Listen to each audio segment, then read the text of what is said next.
Good grief, bad grief. Good grief, Charlie Brown. This is a presentation, 400 seconds about grief, an invitation to look at grief a little differently. I started with good grief, bad grief. It's up to you to determine in the way that you're going to engage grief. The first step is shock. Often when we're hit with something that we're not aware of, we go into a state of shock. Now, this could be the death of an animal, a pet, a beloved. This could be losing a job. This could be breaking or ending a relationship. I'm inviting you to notice, what do you do with shock? The next stage is denial. We often go into this phase of denial. This can't be happening to me. We have records, we have words, we have ways of communicating with grief. And a big part of that is denying that anything has happened. What is your denial record? And then it's anger. We have a record. I have a record. It could be, how dare he? I'm going to get him back. Why does this happen to me? It's a verbal communication that sends us down into the pillars of rage and anger and revenge. And then as we shift our energy, we might start into the bargain mode. What if I do this? What if I behave better? What if I change my way of dealing with you or speaking? Will you forgive me? This bargaining record that we have, this position of bargaining is part of our way. And then we may go into depression. And many of us fight depression. We're so sad when we're depressed. We're so lonely when we're depressed. We go into this pit, this lonely pit of depression, and we fight it. And we start a label of, I'm depressed. And then we go into options. We may stay in depression a long time, but we'll pop our head out and we'll start to see options. There are options in the way we're going to grieve. There are options in the way that we're going to engage our emotions. This grieving process is about options. And then if we're able to move through the grief process, we get to some degree of acceptance, of accepting the situation, of infusing our life with an experience, of perhaps taking a valuable lesson or learning. Yet, often we're going to get stuck in shock and denial. And we might battle back and forth between shock and denial. I don't believe it. Oh, how dare he do that? Shock, to be able to not be able to face the reality, to deny that they're gone, to deny that this is really happening to me, to deny.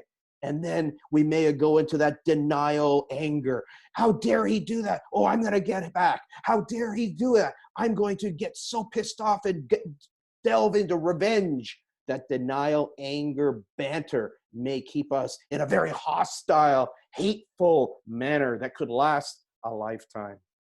Yet then, as we go from anger, pissed off, rage, to bargaining, well, if you just give me another chance, then I'll improve. Well, if you don't fire me, I'll be a better employee.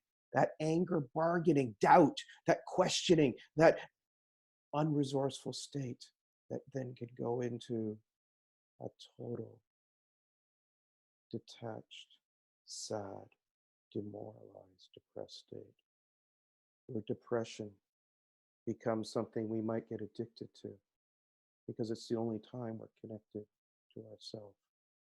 Yet then, as we start to feel that we want to have something more in our life, that depression is not where we want to live, we start to be curious. We start to explore the options. We may allow depression to be a part of us that we integrate and allow it to be part of something that serves us, to give us an indication. Or we may make these options to learn to accept the situation, to write it down, to review it, to embrace it, to savor it, to really truly honor the experience, honor the job, honor the relationship, honor the person who's passed on, as we move into this cycle of grief. The cycle of grief: shock, denial, anger, bargaining, depression, and then options. And then if you come into your heart You use your head, you use your body to come into acceptance, right in the middle, right in the middle. Yet, what I've noticed that some people will stay in anger, and they'll stay in anger a long time because it's that anger phase that will keep their energy and the words. How dare they? Why do this always happen to me? I'm going to get them back, because we have this tiered system of anger, rage, or it might be frustration, or it might be pissed off. This is called word medicine. When you take responsibility for your words, try to be really pissed off when you go, I'm peeved at him. It's very challenging to shift your focus, yet it's possible.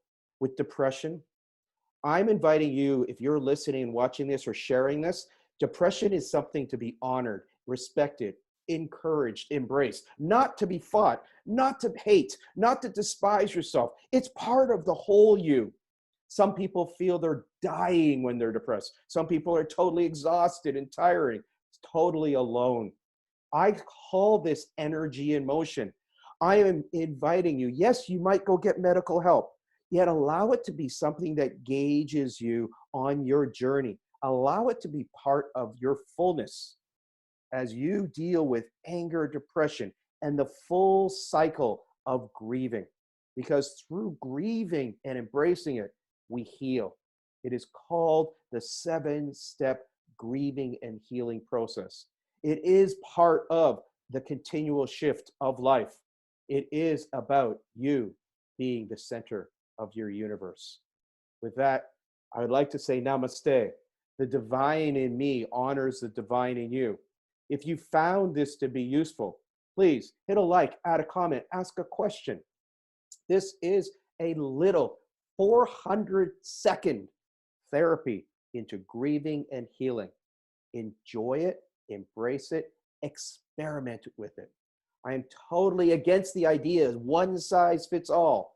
I truly believe that you are the center of your universe, and you will be able to heal and grieve with elegance and ease. Namaste.